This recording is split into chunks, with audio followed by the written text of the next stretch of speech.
آگے ہے کہ کافروں کو جب دعوت دینی ہے تو ان کو دعوت کیسے دینی ہے.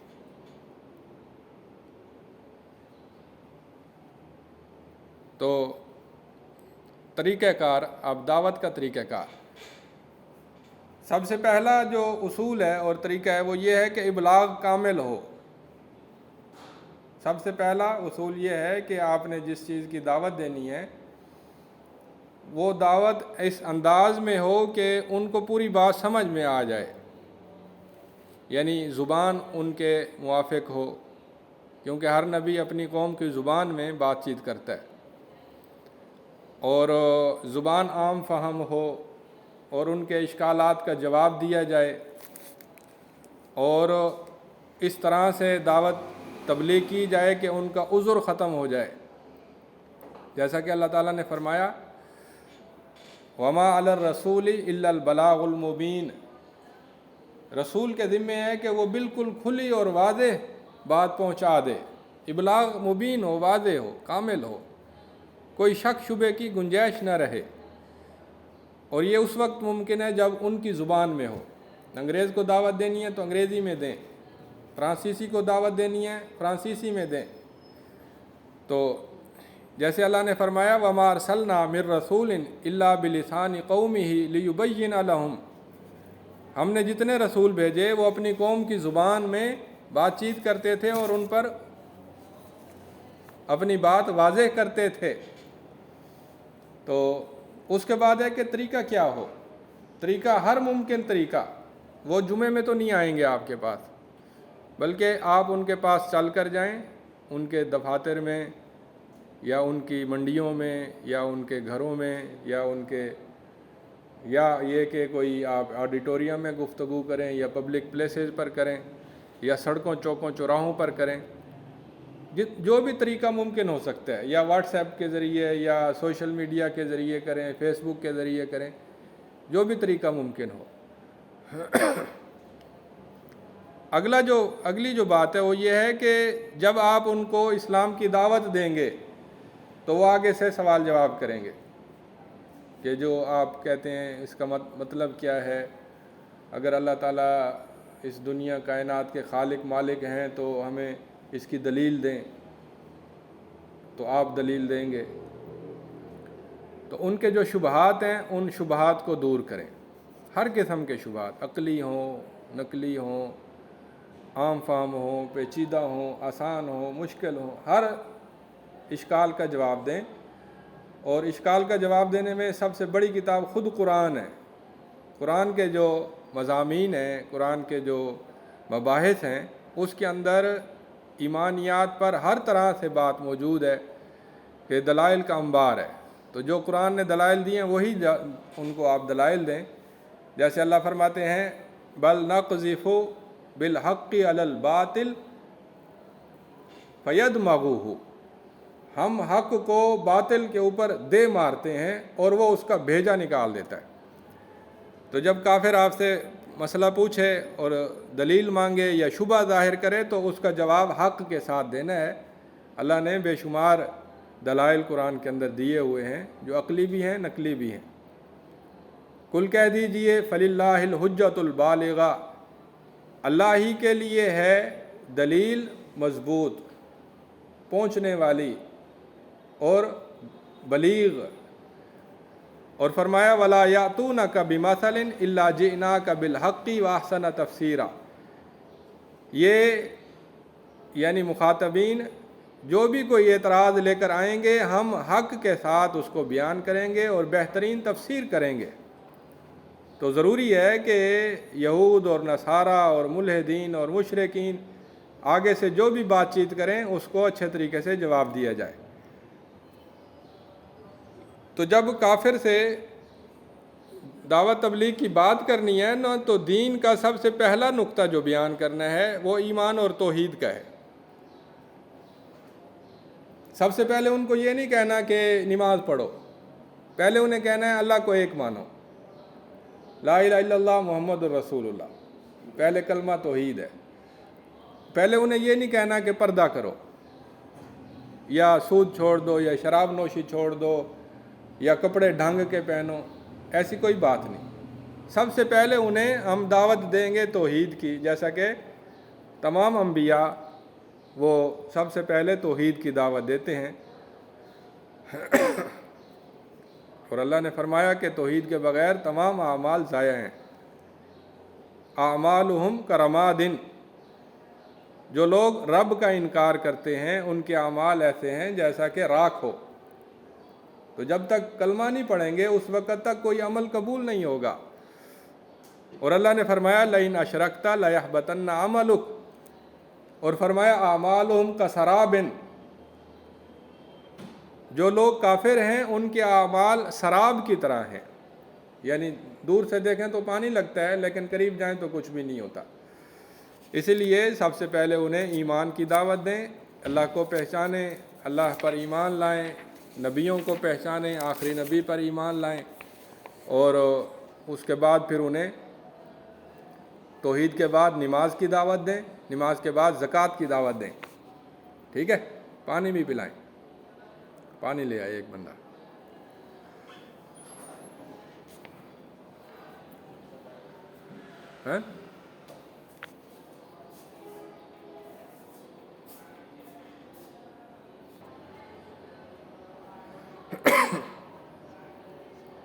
تو سب سے پہلے توحید اور ایمان کی دعوت، آخرت کی دعوت، نبی صلی اللہ علیہ وسلم پر ایمان لانے کی دعوت، اور پھر اس کے بعد ارکان اسلام کی دعوت، اور درجہ بدرجہ جیسے جیسے وقت گزرے گا وہ دین پورا سیکھتے جائیں گے۔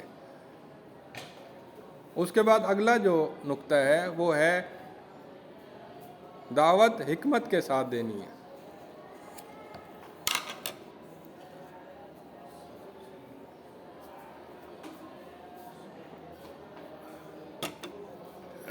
دعوت حکمت کے ساتھ۔ حکمت کا مطلب یہ ہے کہ آپ سوچیں کہ میں دعوت دوں گا کتنا فائدہ ہوگا، کتنی تاثیر ہوگی، کتنا اثر ہوگا، وقتی یا دیر پا کتنا اثر ہوگا، دلائل کتنے مضبوط ہوں گے، زبان کتنی پیاری ہوگی، نرمی ہوگی نہیں ہوگی، یہ ساری باتیں سوچ کر حکمت کے ساتھ دعوت دی جاتی ہے۔ جیسے اللہ نے فرمایا ادعو الی سبیل ربک بالحکمت والموعظۃ الحسنہ، تو حکمت کے تحت ہی حضرت موسیٰ علیہ السلام اور حضرت ہارون علیہ السلام کو حکم دیا گیا اذهبا الی فرعون انہ طغی فقولا لہ قولا لینا لعلہ یتذکر او یخشی۔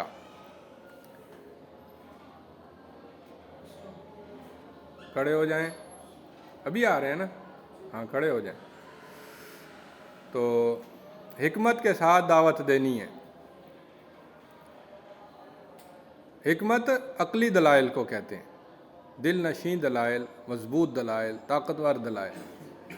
اور حکمت کا مطلب یہ بھی ہے کہ جب آپ ان سے گفتگو کریں تو وقت مناسب ہو، زبان مناسب ہو، جگہ مناسب ہو، حالات مناسب ہوں، وہ پریشان نہ ہوں، وہ مصروف نہ ہوں، تو یہ حکمت ہے۔ نرم زبان سے بات کریں، سخت لہجے میں بات نہ کریں، یہ ساری چیزیں حکمت کہلاتی ہیں۔ اور موعظہ کا مطلب ہے کہ نرمی ہو، دل نشینی ہو، زبان اچھی ہو، یہ موعظہ ہے۔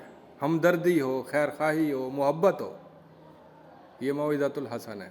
وجادلہم باللتی ہی احسن کا مطلب ہے کہ ان کے اعتراضات اور ان کے اشکالات کا جواب اچھے طریقے سے دیا جائے۔ اس کے بعد اگلا نقطہ ہے کہ اگر کافر زیادتی کریں، بعض کافر ہوں گے جو نرمی سے بات سنیں گے اور نرمی سے جواب دیں گے، قبول کریں نہ کریں لیکن نرمی سے وہ پیش آئیں گے۔ لیکن بعض کافر وہ ہوں گے جو خواہ مخواہ کی دشمنی کریں گے یا سختی کریں گے یا ظلم کریں گے، زیادتی کریں گے، تو اس کے مقابلے میں کیا کرنا ہے، یہ بھی دین اور دعوت کا ایک حصہ ہے کہ یہ سمجھنا چاہیے۔ بعض ایسے ہوتے ہیں کہ اگر آپ قوت میں ہیں تو آپ ان کو جواب دے سکتے ہیں، کہ خواہ مخواہ کی نرمی اور یا خواہ مخواہ کا ظلم برداشت کرنا یہ درست نہیں ہے۔ قرآن میں مکی صورتوں کے اندر آتا ہے والذین اذا اصابہم البغی ہم ینتصرون، کہ جب انہیں کوئی زیادتی کا نشانہ بنایا جاتا ہے تو وہ بدلہ لیتے ہیں، چپ نہیں کرتے۔ یہ مکی دور میں ہے، اور مکی دور میں یہ بھی ہے کہ صبر کرو، قالوا سلاما، پنگا نہ لو، دشمنی خواہ پیدا نہ کرو، ان سے اعراض کرو، صبر جمیل اختیار کرو، یہ ساری چیزیں بھی ہیں۔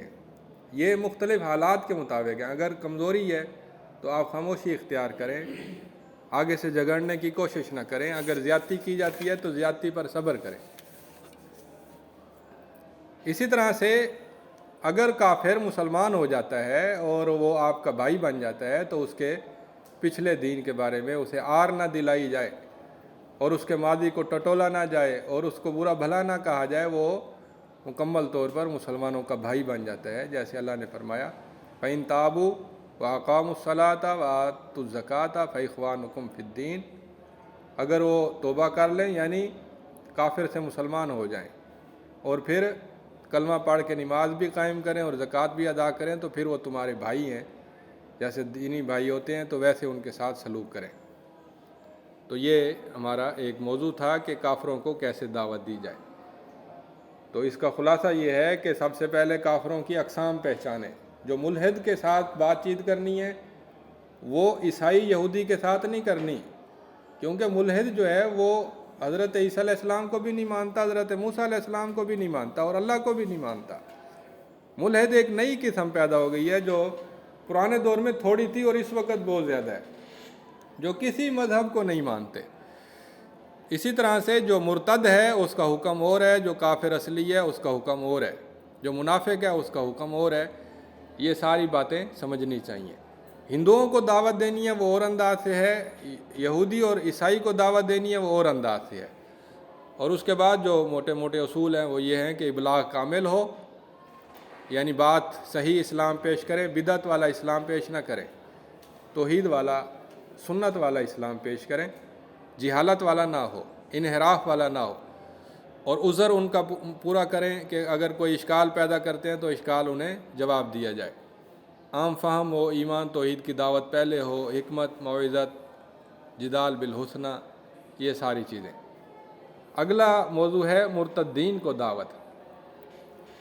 مرتد کہتے ہیں کہ جو دین اسلام سے خارج ہو جائے، اسے پتہ چل جائے اور وہ اقرار کر لے ہاں میں خارج ہوں۔ جیسے ایسے کئی لوگ ہیں کہ جو مسلمان ہونے سے ہندو مت قبول کر لیتے ہیں اور اپنا نام ہندوؤں والا رکھ لیتے ہیں اور ہمیشہ کے لیے ہندوؤں کی کمیونٹی میں چلے جاتے ہیں۔ بعض ایسے ہیں کہ مسلمان ہیں لیکن وہ عیسائی بن جاتے ہیں اور اعلان کرتے ہیں ہم آئندہ سے عیسائی ہیں، تو یہ بھی مرتد ہیں۔ اور بعض وہ ہوتے ہیں کہ جو مرتد ہوتے ہیں لیکن وہ مانتے نہیں ہیں، انہیں بار بار کہا جاتا ہے، علماء کہتے ہیں کہ آپ نے جو بات کی ہے آپ اس بات سے مرتد ہو گئے، آپ توبہ کریں، توبہ کر لیں تو ٹھیک، نہ توبہ کریں تو وہ مرتد ہوتے ہیں، ٹھیک ہے۔ تو مرتد کے بارے میں دو اصول عبد الرحمن عبد الخالق نے بیان کیے ہیں۔ مرتد کا پہلا اصول یہ ہے کہ کفر کی بات کرنا اور خود کافر ہو جانا، ان دونوں میں فرق ہے۔ مثال کے طور پر میرے منہ سے ایسی بات نکل جاتی ہے کہ جو کفر ہے، اس بات سے انسان کافر بن جاتا ہے، لیکن میں کافر نہیں بنتا کیونکہ مجھے یا تو جہالت پیش آ گئی کہ مجھے پتہ ہی نہیں چلا، خطا واقع ہو گئی، یا مجھے اس مسئلے کا علم نہیں تھا کہ یہ مسئلہ کفر والا ہے، یا یہ کہ میرے اوپر کوئی دباؤ تھا جسے اکراہ کہتے ہیں۔ تو جب تک کہ موانع دور نہ ہو جائیں اور حجت قائم نہ ہو جائے اس وقت تک کسی بھی کفر کرنے والے کو کافر نہیں کہہ سکتے۔ ہو سکتا ہے وہ جاہل ہو سکتا ہے اس نے تعویل کی ہو، تعویل بھی ایک معنی کفر ہے۔ تو تکفیر مطلق اور تکفیر معین میں فرق ہے، اور تکفیر معین صرف اہل علم کا حق ہے، عام لوگ نہیں کر سکتے، کہ اس کا اقرار بھی دور ہو گیا، اس کی تعویل بھی دور ہو گئی، اور اس کی جہالت بھی دور ہو گئی، اس کا عذر بھی ختم ہو گیا، اور اس کو اس پر حجت بھی تمام ہو گئی. یہ ساری باتیں اہل علم بتاتے ہیں کہ یہ جب باتیں پوری ہو گئی ہیں تو یہ مرتدین کو دعوت دینے کے اصول ہیں کہ ایک تو وہ مرتد جو کہ اقرار کرے ہاں میں مرتد، اور ایک وہ جو مرتد ہونے کا اقرار نہ کرے. دونوں میں فرق ہے. جو اقرار نہ کرے اسے نصیحت کریں، اس کے ساتھ خیر خواہی کریں، اس کے ساتھ محبت کریں، اس پر حجت تمام کریں، اس کو سمجھائیں، اصلاح کریں. یہ مرتدین کو دعوت دینے کا طریقہ ہے. اسی طرح جو منافق ہیں ان کو بھی دعوت دینے کا طریقہ ہے. منافقین میں سے بھی میں نے مثالیں دی تھیں مختلف، کہ بعض منافق وہ ہوتے ہیں کہ جو جانتے مانتے ہیں، اپنے دل میں انہیں پتہ ہوتا ہے کہ ہم کافر ہیں. مثلا وہ جاسوس بن کر آتے ہیں دوسرے ملکوں سے، اوپر سے مسلمان ہوتے ہیں لیکن اندر سے کافر ہوتے ہیں. بعض منافق وہ ہوتے ہیں انہیں پتہ ہی نہیں ہوتا کہ ہم اسلام سے خارج ہیں. مثال کے طور پر دن رات اللہ رسول کا مذاق اڑاتے ہیں لیکن ساتھ ساتھ کہتے ہیں نہیں ہم مسلمان ہیں. تو مذاق اڑانے والا مسلمان نہیں ہوتا. ایسے لوگ جو کہیں کہ جی ہم مسلمان ہیں لیکن حقیقت میں وہ کفر کا ارتکاب کر رہے ہوں، انہیں سمجھانا چاہیے کہ آپ کی روش، آپ کا طریقہ یہ کفر والا ہے. نماز چھوڑنا یہ کبیرہ گناہ ہے، توحید کو چھوڑنا یہ کفر اکبر ہے. ان کو سمجھانا چاہیے لیکن ان پر حکم نہیں لگانا کہ آپ کافر ہو گئے. حکم نہیں لگانا کیونکہ آپ ان کو نصیحت کر رہے ہیں، خیر خواہی کر رہے ہیں. تو پہلا اصول یہ ہے کہ انہیں وعظ کریں، نصیحت کریں اور انہیں اچھے طریقے سے سمجھائیں. جیسے اللہ نے فرمایا کہ وعظہم، انہیں نصیحت کریں. وقل لہم فی انفسہم قولا بلیغا، انہیں ان کے دلوں کے اندر بڑی بلیغ بات کریں، بڑی گہری دل نشیں بات کریں تاکہ ان پر اثر ہو اور وہ نفاق چھوڑ دیں. تو منافق کے ساتھ ابتدائی جو رویہ ہے وہ وعظ اور نصیحت اور تذکیر اور قول بلیغ والا ہے. جیسے نبی صلی اللہ علیہ وسلم کو مدنی دور کے آغاز میں پتہ چل گیا تھا کہ فلاں منافق ہے، فلاں منافق ہے. عبداللہ بن ابی جو ہے وہ غزوہ احد کے اندر اپنے 300 بندے لے کر واپس آ گیا. تو یہ بڑے دکھ کی بات تھی، لیکن آپ نے سختی نہیں کی. غزوہ بدر میں سختی نہیں کی، غزوہ احد میں سختی نہیں کی. زبانی کلامی واضح و نصیحت بھی کی، زبانی کلامی سختی بھی کی، لیکن کسی کو ڈائریکٹ نشانہ نہیں بنایا، کسی کو سزا نہیں دی. تو ایک وقت تک آپ نے بالکل نرمی کی. جب سورۃ توبہ نازل ہوئی اور مسلمان مضبوط اور طاقتور ہو گئے تو اللہ تعالیٰ نے پھر پالیسی چینج کی اور فرمایا کہ جاہد الکفار والمنافقین واغلظ علیہم، کافروں سے بھی جہاد کرو اور منافقین پر سختی کرو. حتیٰ کہ آپ نے پھر ارادہ کر لیا کہ میں ان کی مسجد ڈھا دوں گا اور ان کو سزائیں بھی دوں گا، لیکن وہ سب کے سب پہلے سدھر گئے یا پھر فوت ہو گئے. اسی لیے براہ راست کسی منافق کو قتل کرنے کی ضرورت پیش نہیں آئی نبی صلی اللہ علیہ وسلم کے دور میں. تو یہ منافقین کے ساتھ دعوت اور تبلیغ کا طریقہ ہے کہ انہیں نصیحت بھی کریں اور اگر ضرورت ہو، مصلحت ہو، فائدہ ہو تو پھر ان پر سختی بھی کی جا سکتی ہے. یہاں پر ہمارا موضوع ختم ہوتا ہے.